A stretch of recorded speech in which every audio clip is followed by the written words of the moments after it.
నమస్తే దుర్గాప్రసాద్ గారు. నమస్కారం అండి. మీరు జర్నలిస్ట్ డైరీలో ఎప్పుడు కనిపించలేదు కానీ మీ మీకు సంబంధించిన విషయాలన్నీ అప్పుడప్పుడు తెలుసుకునేవాడిని. ఇప్పుడు అంతా కొంచెం తెలుగుదేశం ఇటు అటు వెళ్ళిపోయింది కదా. ఇక్కడ తెలంగాణలో తెలుగుదేశం కొంచెం బక్క చిక్కిపోయి ఉంది. మీరు బాగానే ఉన్నారులేండి. మీరు hale and healthy. It's very nice to see you. నాకు ఒక క్వశ్చన్. ఎందుకంటే మిమ్మల్ని నేను ఆహ్వానించింది స్టూడియోకి తెలుగుదేశం తెలంగాణ ప్రాతినిధ్యం వహిస్తున్నది. తెలుగుదేశం తెలంగాణ శాఖకి మీరు అధికార ప్రతినిధి. అవునండి, అవును. కాబట్టి ఒక స్ట్రైట్ క్వశ్చన్ అడుగుతున్నాను మిమ్మల్ని. తెలుగుదేశం పార్టీ తిరిగి తెలంగాణలో పునరుజ్జీవం చేసుకోవడానికి ప్రయత్నం చేస్తోందని వార్తలు వస్తున్నాయి. ఈ వార్తల్లో నిజం ఎంత? 100% అండి. తెలుగుదేశం పార్టీ అనేది అసలు తెలుగుదేశం పార్టీ పుట్టుకే స్వర్గీయ ఎన్టీ రామారావు గారు స్థాపించిందే తెలంగాణ నడిబొడ్డు మీద. అవును, హైదరాబాద్. ముఖ్యంగా తెలంగాణలో తెలుగుదేశం పార్టీ వచ్చిన తర్వాతనే ఎలాంటి రాజకీయ మార్పులు వచ్చినాయో సీనియర్ జర్నలిస్ట్గా తమకు తెలుసు. ఎప్పటి నుంచో 40 సంవత్సరాల నుంచి తమను చూస్తున్నాను. అంటే నేను మీ జర్నలిస్ట్ డైరీకి ఫస్ట్ టైం ఇంటర్వ్యూకి వస్తున్నాను, కానీ అనేక సార్లు మీకు కొన్ని విషయాల మీద, పబ్లిక్ ఇష్యూస్ మీద మీకు మాట్లాడటం, మీరు వాటిని మీ జర్నలిస్ట్ డైరీలో ప్రజెంట్ చేయటం కూడా జరిగింది. I'm very happy. ఇవాళ ప్రత్యేకంగా తెలంగాణ దాని గురించి మాట్లాడాలన్నారు కాబట్టి దానికోసం వచ్చాను. అయితే ఇక్కడ తెలుగుదేశం పార్టీ వచ్చిన తర్వాతనే తెలంగాణలో మీకు తెలియంది కాదు, వెట్టి చాకిరి వ్యవస్థను కానీ, పటేల్ పట్వారి వ్యవస్థను కానీ, అంటే పేదవాళ్ళకి రాజకీయ చైతన్యంతో పాటు అనేక రకాలైన సంస్కరణలు, రాజకీయ సంస్కరణలు కూడా తీసుకొచ్చినటువంటి పార్టీ తెలుగుదేశం పార్టీ. అందుకనే తెలంగాణ ప్రజానీకం, తెలంగాణ సమాజం తెలుగుదేశం పార్టీని హక్కును చేర్చుకుంది. గతంలో ఎన్టీ రామారావు గారు ఉన్నప్పుడు కానీ, తర్వాత చంద్రబాబు నాయుడు గారు ఉన్నప్పుడు కూడా తెలంగాణ ప్రజానీకం తెలుగుదేశం పార్టీకి బ్రహ్మారథం పట్టారు అనేక ఎన్నికల్లో. మొదటి ఎన్నికల్లో కానీ, తర్వాత ఎన్నికల్లో కానీ, ఈ తెలంగాణ నేపథ్యంలో వచ్చిన తర్వాత కూడా, ఈవెన్ 2001లో ఉద్యమం స్టార్ట్ అయినప్పటికి కూడా, మేము 2004, 2008లో కూడా బ్రహ్మాండంగా ఇక్కడ ఎన్నడూ లేనట్టుగా 37 సీట్లు ఇచ్చారు మాకు ఇక్కడ తెలంగాణ ప్రాంతంలో. మొదట్లో 2002లో ఉమ్మడి 92లో ఎన్టీ రామారావు గారి పీరియడ్లో పోయినప్పుడు 96 సీట్లు ఇచ్చారు. అంటే తెలంగాణ సమాజం తెలుగుదేశం పార్టీని హక్కున చేర్చుకుంది. ఎందుకంటే పేదవాళ్ళకి సంక్షేమ పథకాలు కానీ, లేకపోతే రాజకీయ చైతన్యం కానీ ఇచ్చినటువంటి పార్టీ. అంటే పెద్ద మహో ఉద్యమాలు జరిగినాయి తెలంగాణలో. తెలంగాణ సాయుధ పోరాటం జరిగింది అనేక రకాలుగా. అంటే బలహీన వర్గాల మీద దాడులు జరిగినాయి. రెండవది 2 గ్లాసుల వ్యవస్థ ఉండేది. చాలా భయంకరమైన పరిస్థితి నుంచి ఒక పార్టీని స్థాపించి, ఒక పార్టీ ద్వారా మౌలికమైనటువంటి వసతుల్ని మార్పు తీసుకొచ్చినటువంటి వ్యక్తి ఎన్టీ రామారావు గారు. కాబట్టి తెలంగాణలో తెలుగుదేశం పార్టీని ఆదరించారు. మేము ఈ మధ్య బక్క చిక్కడానికి కారణం మీకు తెలియదు కాదు. తెలంగాణ వచ్చిన నేపథ్యంలో వాస్తవంగా తెలంగాణ ఎప్పుడైతే సెంటిమెంట్గా వచ్చిందో, తెలంగాణ కావాలనుకున్నామో, తెలంగాణ ప్రాంతంలో ఉన్న మేమంతా కూడా చంద్రబాబు నాయుడు గారి మీద ఒత్తిడి తీసుకొచ్చాం. నేను బహిరంగ లేఖ రాశాను 2004లో. తెలంగాణకు మద్దతుగా మనం లేఖ ఇవ్వాల్సిందే ఖచ్చితంగా అని. అట్లా వరంగల్ జిల్లా వాళ్ళు, నల్గొండ జిల్లా వాళ్ళు మేమంతా కలిసి కూర్చొని సార్ మీద ఒత్తిడి తెచ్చి లేఖ కూడా ఇప్పించడం జరిగింది. అయితే దురదృష్టవశాత్తు ఏంటంటే, మేము ఇచ్చిన లేఖను కానీ, తెలంగాణకు పాజిటివ్ ఉన్నది కానీ తెలంగాణ సమాజంలో ప్రచారం చేసుకోలేకపోయినాం. అది మా బ్యాడ్ లక్. ఎందుకంటే ఉద్యమం చేపట్టినటువంటి కేసీఆర్ గారు ఆ రోజు పార్లమెంట్లో తెలంగాణ తెచ్చారనే పేటెంట్ ఆయన తీసుకొని ఓన్ చేసుకునేసరికి అంతా మా వాళ్ళు కూడా కొంతమంది అటే స్లిప్ అయిపోయారు. దానివల్ల కొంత తేడా వచ్చింది. అయితే మేము ఈవెన్ ఉద్యమం తర్వాత 14 ఎన్నికలు జరిగినప్పుడు కూడా తెలుగుదేశం పార్టీ 15 సీట్లు గెయిన్ అయిందండి. 15 సీట్లు. మేము బీజేపీతో పొత్తు పెట్టుకొని బీజేపీ 5, మేము 15, 20 సీట్లు గెలిచాం. 24% ఓట్ బ్యాంక్ వచ్చింది మాకు ఆ రోజుల్లో కూడా. అంటే తెలంగాణ ఈవెన్ ఇచ్చినాక కూడా తెలుగుదేశాన్ని ఆదరించారు. కానీ ఆ తర్వాత పరిస్థితుల్లో మీకు తెలుసు, రాజకీయంగా కేసీఆర్ గారు మా దగ్గర నుంచి పోయిన వాళ్ళని 13 మందిని ఎక్సెప్ట్ రేవంత్ రెడ్డి గారు తప్ప మిగతా వాళ్ళందరినీ తీసుకోవటం, ఇక అదంతా ఉంది. తర్వాత వచ్చినటువంటి ఎన్నికల్లో మేము రాజకీయపరమైనటువంటి కొన్ని నిర్ణయాలు, కాంగ్రెస్తో ఒకసారి పొత్తు పెట్టుకొని పోవటం వలన, తర్వాత రెండోది మొన్న 2023లో చంద్రబాబు నాయుడు గారు జైల్లో ఉండటం వల్ల మేము ఇక్కడ పోటీ చేయలేకపోయాం. అది కూడా బికాజ్ ఒక పొలిటికల్ ఎజెండాతోటే మేము పోటీ చేయలేకపోయినాం. ఎందుకంటే మేము పోటీ చేస్తే ఇక్కడ ఉన్నటువంటి అధికార పార్టీని మేము నిర్వహించలేమని చెప్పి మేము ఆగిపోయినాం. మేము డైరెక్షన్ కూడా ఇవ్వాలి. కార్యకర్తలు వాళ్ళకు దోచినట్టుగా ఎన్నికలు ఎట్లా చేయాలనో వాళ్ళు అట్లా చేశారు. రిజల్ట్ కాంగ్రెస్ పార్టీ గెలిచింది. నేను అడిగిన ప్రశ్న, తిరిగి తెలంగాణలో రాజకీయాలు చేయడానికి కోసం తెలుగుదేశం పార్టీ సంసిద్ధంగా ఉందా లేదా?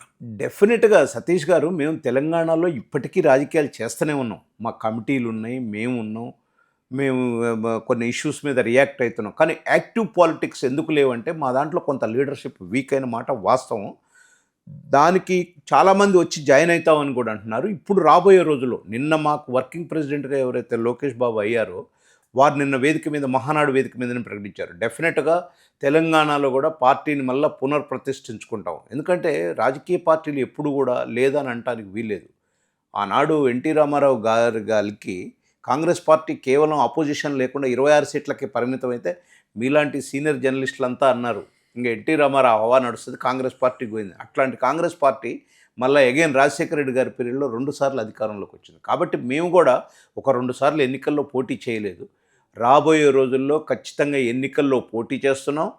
రెండోది, ఇక్కడ ఇవాళ ప్రజలకు కూడా దేశవ్యాప్తంగా చూస్తే తెలుగుదేశం పార్టీ ఇవాళ దేశంలోనే ఎన్డీఏ కూటమిలో సెకండ్ ప్లేస్లో ఉంది. బీజేపీ తర్వాత మేమే ఉన్నాం. ఇవాళ సెంట్రల్లో ప్రభుత్వాన్ని నడుపుతూ ఉన్నాం మేము. కాబట్టి మా ఇప్పుడున్నటువంటి పర్సెప్షన్ కూడా ఏంటంటే డబుల్ ఇంజిన్ సర్కార్. ఎక్కడైతే డబుల్ ఇంజిన్ సర్కార్ ఉందో ఆ రాష్ట్రాల గ్రోత్ చూస్తే బ్రహ్మాండంగా ఉన్నాయి. 30 రాష్ట్రాల్లో కూడా. ఇవాళ ఆంధ్రప్రదేశ్ని తీసుకోండి, డబుల్ ఇంజిన్ సర్కార్ ఉండబట్టే ఇవాళ ఆడ ఉన్నటువంటి ఆర్థికపరమైనటువంటి వనరులు వెసులుబాటు లేకపోయినా కేంద్ర సహకారంతో వాళ్ళు ఇవాళ పికప్ ఒక చిన్న ఉప ప్రశ్న చెప్పండి. ఒక చిన్న సబ్ క్వశ్చన్. చంద్రబాబు నాయుడు గారు ఆంధ్ర తెలంగాణ నాకు 2 కళ్ళు అని చెప్పి ప్రకటించినటువంటి వ్యక్తి. ఓకే, నిజమే అనుకుందాం. కానీ తెలంగాణ వైపు అసలు కన్ను చూడటమే మానేసింది. లేదు, పార్టీ ఆర్గనైజేషన్గా ఎప్పటికప్పుడు వారు చెప్పేటి ఏంటంటే నేను ఆంధ్రాలో ప్రభుత్వంలో ఉన్నాను, నేను అది చూస్తున్నాను, తెలంగాణగా మీరే లీడర్షిప్ గ్రోత్ కాండి, ఎట్లా చేయాలో సలహాలు సూచనలు అయితే ఇస్తాము. కానీ చంద్రబాబు నాయుడు గారు నేను ఇప్పటికీ అప్పటికి 2 కళ్ళు అనేది వారు ఒకటే. తెలుగువారు ఆంధ్రప్రదేశ్లోనే కాదు, తెలంగాణలోనే కాదు, ప్రపంచంలో ఎక్కడున్నా సరే అన్నదమ్ముల్లాగా ఉండాలి. భౌగోళికంగా విడిపోయాం. చంద్రబాబు నాయుడు గారి సిద్ధాంతం కానీ తెలుగుదేశం పార్టీ సిద్ధాంతం కానీ అదే.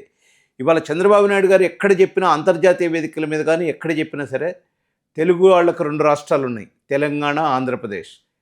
ఈ గ్రోత్లో కూడా ఆంధ్రప్రదేశ్ 1గా ఉంటే తెలంగాణ 2గా ఉండాలా, తెలంగాణ 1గా ఉంటే ఆంధ్రప్రదేశ్ 2గా ఉండాలా. ప్రపంచంలోనే తెలుగు వాళ్ళు ఒక శక్తివంతంగా ఉండాలనేది చంద్రబాబు నాయుడు గారి విజన్ కూడా. అందుకని వారు 2 కళ్ళ, వీళ్ళంతా 2 కళ్ళ సిద్ధాంతం అంటే వీళ్ళకి అర్థం కావట్లేదు. ఈ మధ్య కొన్ని అంటే జనరల్గా ఇంటర్నేషనల్ ఫోరం మీద మాట్లాడినప్పుడు, పెట్టుబడులు వచ్చినప్పుడు తెలంగాణలో కూడా పెట్టాలని చెప్పారు చంద్రబాబు నాయుడు గారు. వారి నోటితోటి చెప్పారు. ఎందుకంటే మాకు చంద్రబాబు నాయుడు గారితో ఉన్న సాన్నిధ్యంతో అనేక సార్లు చంద్రబాబు నాయుడు గారి రెసిడెన్స్ ఇక్కడే ఉంది. వారు అప్పుడప్పుడు నెల రోజులకోసారి 15 డేస్ 20 డేస్కి ఒకసారి ఏదైనా కార్యక్రమం ఉంటే వచ్చినప్పుడు మేము ఎయిర్పోర్ట్ నుంచి సార్ ఇంటికి వచ్చినప్పుడు సార్కి ఏమీ లేదు, ఇక్కడ చేసినటువంటి అభివృద్ధి ఫలాలు ఏవైతే ఉన్నాయో ఆయనకు చాలా ఆనందాన్ని ఇస్తాయి. అసలు మేము ఆశ్చర్యపోతాం. వారు మేము కారు ఎక్కితే అన్నీ చెప్తాడు. నల్సార్లు తెచ్చుకుంది కానీ, ఈ హైటెక్ సిటీ కట్టి నిర్మాణం కానీ, సైబర్ టవర్ కానీ, ఇవన్నీ కూడా వారికి ఎంతో ఆహ్లాదాన్ని ఇస్తాయి. అంటే ఆయన డెఫినెట్గా రాజకీయాల కన్నా కూడా ఒక స్టేట్స్మెన్గా రాష్ట్రాన్ని డెవలప్ చేసిన అనేటువంటి భావన వారిలో ఉంది. ప్రజలు కూడా గుర్తించాల్సినటువంటి అవసరం ఉంది. దానికి కొంత మా చేతగాంతనం కూడా తెలంగాణ తెలుగుదేశం పార్టీగా చంద్రబాబు నాయుడు గారు చేసిన విజన్ కానీ, అటు ఎన్టీ రామారావు గారు చేసింది కానీ మేము ప్రజల్లోకి పెద్దగా తీసుకెళ్ళలేకపోయినాం. ఈ తెలంగాణ ఉద్యమం వచ్చిన తర్వాత దీన్ని బాగా పూర్తిగా ఇగ్నోర్ చేయటం వల్ల లీడర్షిప్ కొంత క్వాలిటీ తగ్గటం వల్ల కూడా కొంత నష్టపోయినాం. కానీ ఇప్పుడు లోకేష్ గారు యువ నాయకత్వంలో వర్కింగ్ ప్రెసిడెంట్గా అయ్యారు. అటు అండమాన్లో ఉంది, మా అండమాన్లో ఆల్రెడీ 2 కార్పొరేట్లు గెలిచాం మేము. మెయిన్గా అక్కడ కార్పొరేషన్లో కూడా మెయిన్ పాత్ర మాదే చూశాను. కాబట్టి అక్కడ పార్టీని స్ట్రెంథన్ చేయడానికి ఈవెన్ బయట సెనేటర్స్ కూడా ఇతర దేశాల్లో పోటీ చేయడానికి రెడీగా ఉన్నారు. అంటే తెలుగువారు ఎక్కడుంటే అక్కడ వాళ్ళ యొక్క ఇది చూడటానికి తెలుగుదేశం పార్టీగా ముందుకు వస్తున్నాం. కాబట్టి అట్లాంటిది ఎక్కడో ప్రపంచ దేశాల్లో ఉన్న తెలుగువారిని హక్కును చేర్చుకోగలిగింది తెలంగాణ ప్రాంతం. తెలుగుదేశం పార్టీకి బ్రహ్మాండమైనటువంటి ప్రాతినిధ్యం ఇచ్చినటువంటి తెలంగాణ సమాజాన్ని ఎందుకు ఇగ్నోర్ చేస్తాం? ఇక్కడ ఏంటంటే మళ్ళా లోకేష్ బాబు గారు ఇక్కడ పార్టీ ఎప్పుడైతే పెడతామని అన్నారో ఒక అలజడి లేచింది. ఇక్కడ మళ్ళా వాదాన్ని తీసుకురావాలని నేను తెలంగాణ సమాజాన్ని ఈ సందర్భంగా కోరుతున్నాను. విడిపోయి 12 సంవత్సరాలు అయింది. ఎవరి ఆర్థిక వ్యవస్థ వాళ్ళకు ఉన్నది. అనేక సమస్యలు ఉన్నాయి తెలంగాణ రాష్ట్రంలో కూడా. నిరుద్యోగ సమస్య ఉంది. ఇవాళ జంజీకి వచ్చి ఉన్నటువంటి పరిస్థితిలో వెనకటి పరిస్థితులు కూడా ఏమీ తెలవండి. అవన్నీ అది కూడా ఆ విషయాన్ని గురించి నేను మళ్ళీ వస్తాను మీ దగ్గరికి. ఇప్పుడు మీరు తెలంగాణలో పోటీ చేయటానికి, తెలంగాణలో తిరిగి పార్టీని పునరుజ్జీవింపజేయటాని కోసం మీరు రెడీగా ఉన్నారనేటువంటి మాట చెప్పారు. ఈ విషయం మీకు స్వయన లోకేష్ గారు కానీ చంద్రబాబు నాయుడు గారు కానీ చెప్పారా? డెఫినెట్గా చంద్రబాబు నాయుడు గారు చెప్పారు, లోకేష్ గారు డయాస్ మీద, ఓపెన్ డయాస్ మీద, మహానాడు మీద ప్రకటించారు కదా. సరే సరే, అలాంటప్పుడు జిహెచ్ఎంసీ ఎన్నికల్లో రాబోయే మున్సిపల్ ఎన్నికలు, రాబోయే కార్పొరేషన్ ఎన్నికలు వస్తున్నాయి.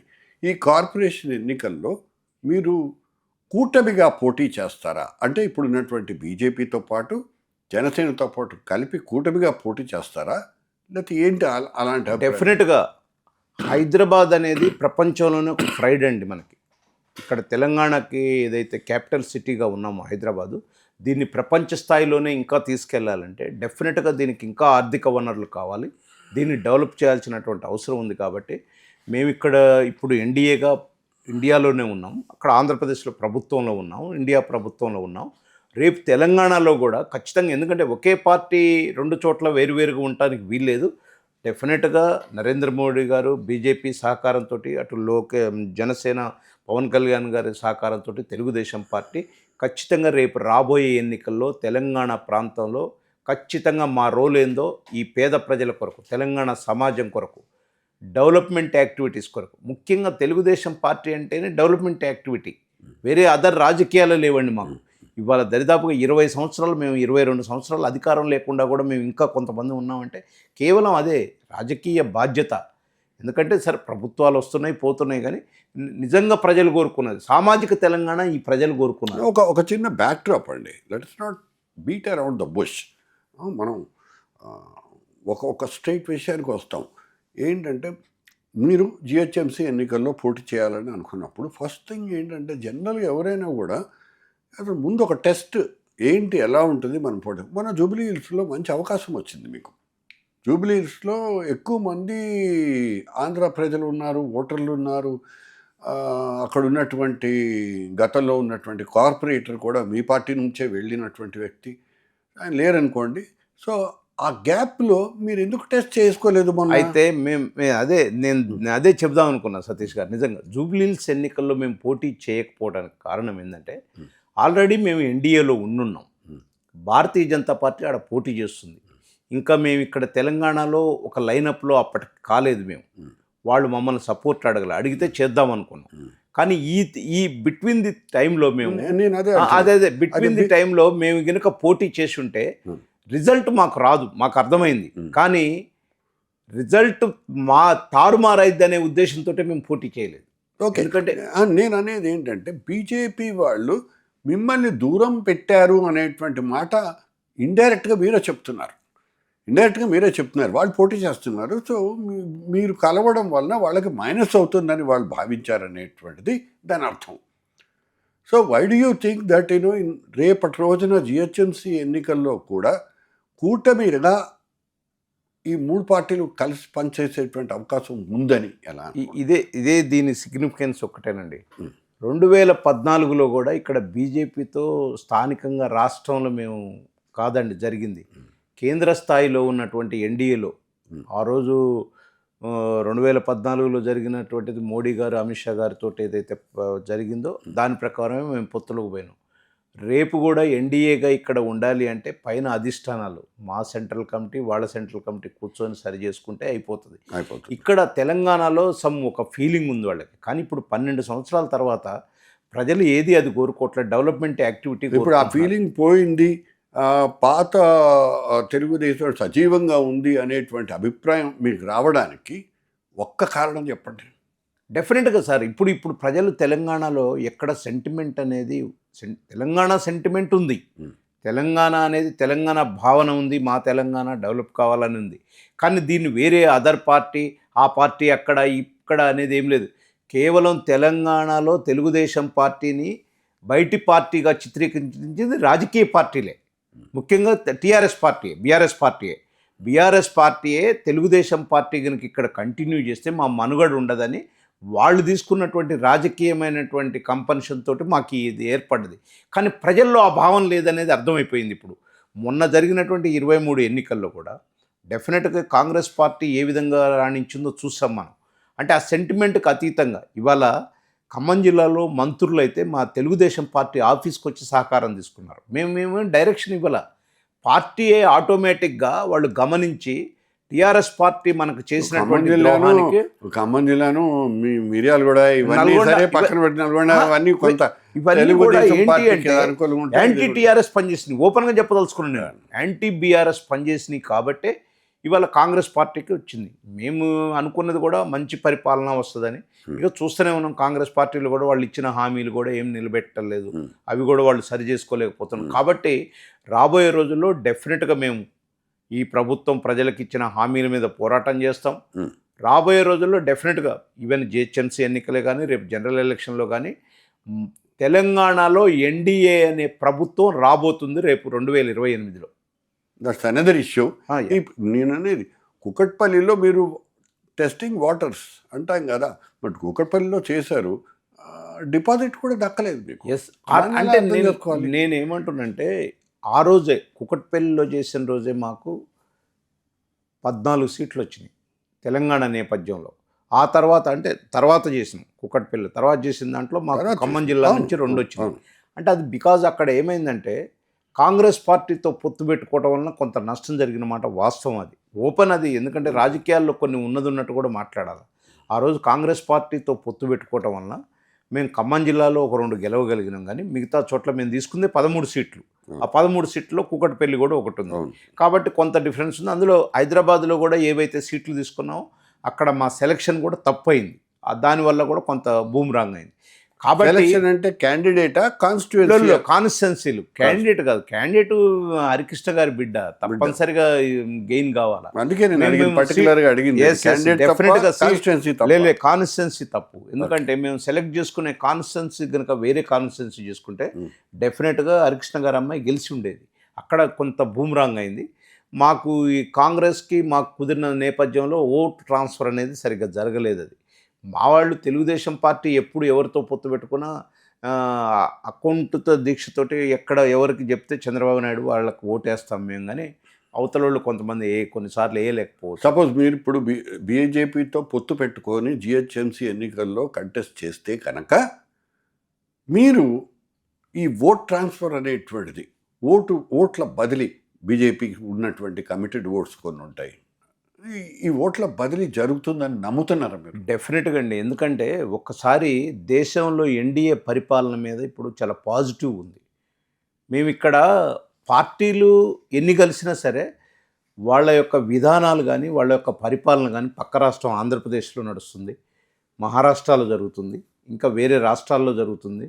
కాబట్టి ఈ రాష్ట్రాల్లో జరుగుతున్న పరిపాలన ఎన్డీఏ మిక్సింగ్లో జరుగుతుంది. కాబట్టి వీళ్ళ పరిపాలన ఎట్లుందనేది దేశ ప్రజలు చూస్తారు. అందులో ఇక్కడ హైదరాబాద్ అంటే మరో కంట్రీ, అంటే అనేక ప్రాంత ప్రజలు నివసిస్తారు ఇక్కడ అనేక దేశంలో. ఎస్, కాబట్టి డెఫినెట్గా చూస్తారు, అభివృద్ధికి ఓటేయాలనేది మా నినాదం. డెఫినెట్గా ఎప్పుడైతే ఎన్డీఏ కనుక ఇక్కడ పోటీ చేస్తుందో రేపు డబుల్ ఇంజిన్ సర్కారు ఈ రాష్ట్ర డెవలప్మెంట్కి ఉపయోగపడుతుంది అనేది ప్రజల్లో భావన ఉందండి. ఆ భావనను మేము ఎన్కరేజ్ చేసుకోవాలి. ఓకే, ఒక లాస్ట్ క్వశ్చన్ అండి ప్రసాద్ గారు, దుర్గాప్రసాద్ గారు. నేను అడుగుతోంది ఏంటంటే, ఇప్పుడు ఈ జెన్జీ వచ్చిన తర్వాత అంటే మీకు చూడండి, ఫర్ ఎగ్జాంపుల్ 18 సంవత్సరాల నుంచి 35 సంవత్సరాల వయసు మధ్యలో ఉన్నాడని అనుకుందాం, ఒక కాకపోయినప్పటికీ కూడా ఈ జెన్జీ కాకపోయినా.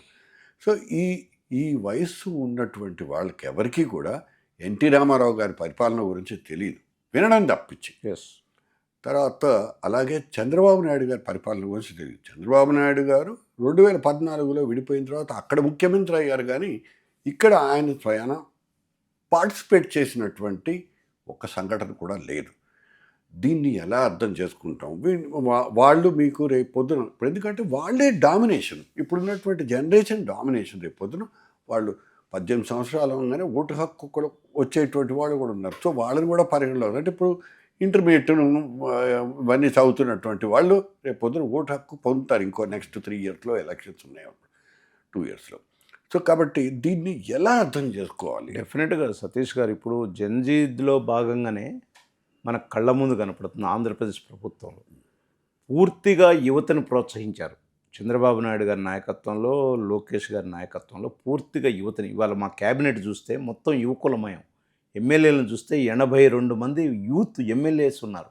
కాబట్టి ఈ పార్టీ ఇప్పటికే 44 ఇయర్స్ అయిపోయింది. ఇంకా 40 ఏళ్ళు 50 ఏళ్ళు పార్టీ రావాలంటే యూత్ రావాలని చెప్పి కులమయమా యువకులమయమా? లే యువకులమయమే డెఫినెట్గా. మేము తెలంగాణలో కూడా మేమున్న సీనియర్స్ ఒక 10 మంది ఉన్నాం.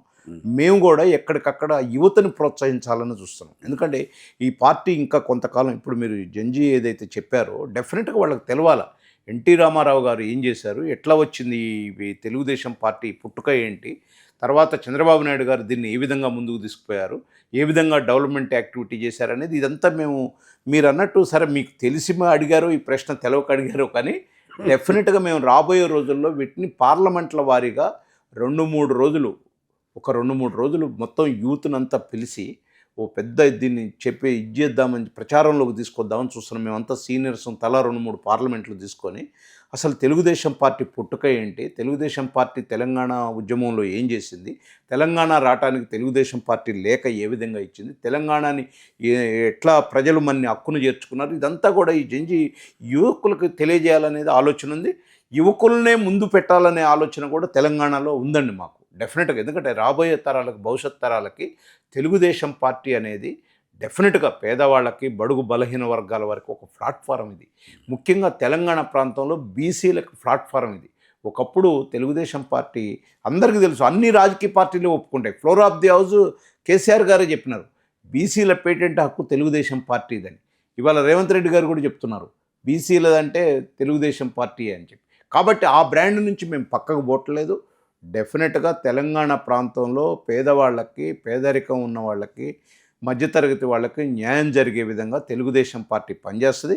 ముఖ్యంగా తెలుగుదేశం పార్టీ సామాజిక తెలంగాణ కోరుకుంటుంది. అంటే బడుగు బలహీన వర్గాలు, కింద ఉన్నటువంటి మైనార్టీ, ఎస్సీ ఎస్టీలు అధికారంలోకి రావాలనే ఆలోచన మాకుంది. దాన్నే ముందుకు తీసుకెళ్తాం. ఓకే, అంటే wish you all the best. మీ తెలంగాణలో చేయబోయేటువంటి మరో ప్రయత్నం కోసం థ్యాంక్ యూ. మీరు చేస్తున్నటువంటి కృషి అభినందనీయం. అండ్ నేను ఒక మాట చివరికి కొత్తవెరుపుగా అంటున్నాను, మీకు సంబంధం లేకపోయినా కూడా ఇప్పుడు జనసేనకు సంబంధించినటువంటి విషయంలో చెప్పండి, ఏం జరిగింది? మీరు నేను ఇక్కడ నుంచి పోటీ చేస్తాను అనేటువంటి విషయం చాలా వివాదాస్పదమైంది. జనసేన విషయంలో చాలామంది వ్యతిరేక భావంతో ఉన్నారు. సో దీన్ని మీరు తెలుగుదేశానికి కూడా ఒకవేళ వాళ్ళు అదే మాట అంటే అప్పుడు మీ స్పందన ఎలా ఉంటుంది? లేదండి, అసలు జనసేన అనేది ఇంతకుముందు కూడా పోటీ చేశారు, వాళ్ళు కూడా రేపు పోటీ చేస్తారు. పవన్ కళ్యాణ్ గారు చెప్పింది ఏంటంటే డెఫినెట్గా మేము రావనుకుంటున్నారేమో, ఖచ్చితంగా మేము రేపు ఎన్నికల్లో డెఫినెట్గా పోటీ చేస్తామని వారు చెప్పారు. అదేవిధంగా తెలంగాణలో తెలుగుదేశం పార్టీ కూడా పోటీ చేస్తుంది. అంటే మేము పోటీ చేయడం తప్పు కాదండి, ఆ హక్కు మీకు రాజ్యాంగం ఎవరైనా పోటీ చేయొచ్చు. కానీ ఏమైందంటే ఇక్కడ కొంతమంది, పబ్లిక్ పల్స్ కాదు, కొంతమంది వాళ్ళు కొంత వ్యక్తిగత విషయాలు దృష్టిలో పెట్టుకొని నువ్వు ఎక్కడికి వస్తావు, ఎక్కడికి పోతావు అనేది అది తప్పు. అది తెలంగాణ సమాజం ఎప్పుడు కూడా అట్లా కోరుకోలే. తెలంగాణ సమాజం అందరిని హక్కును చేర్చుకుంది. తెలంగాణ ఉద్యమ నేపథ్యమే సొంతంగా ఆత్మాహుతులు చేసుకొని తెలంగాణను తెచ్చుకున్నటువంటి ఉద్యమం, మహోద్యమం ఇది. దీన్ని అగౌరవపరచకూడదండి. అందుకనే తెలంగాణ సమాజాన్ని గురించి ఎవరో ఒకళ్ళిద్దరు తప్పుగా మాట్లాడితే దాన్ని మనం రాంగ్ ఫ్రేమ్లోకి తీసుకోకూడదు. తెలంగాణ వాళ్ళు అట్లాంటి వాళ్ళు కాదు. తెలంగాణ వాళ్ళు అందరినీ, దేశ ప్రజలందరినీ, అన్ని రాష్ట్రాల నుంచి వచ్చిన ప్రజలను కూడా ఆదరిస్తున్నారు ఇక్కడ. అట్లాంటిది తెలుగు వాళ్ళైన మన్ని ఆదరించడంలో తప్పు లేదు. తెలంగాణ సమాజంలో ఆ భావన లేదండి, కొంతమంది వ్యక్తుల్లో ఆ భావన ఉంది. వాళ్ళు ఆ భావనను మర్చిపోవాలండి. So nice of you, all the best అండి. Thank you very much. Thank you. నమస్తే. Thank you. నమస్తే.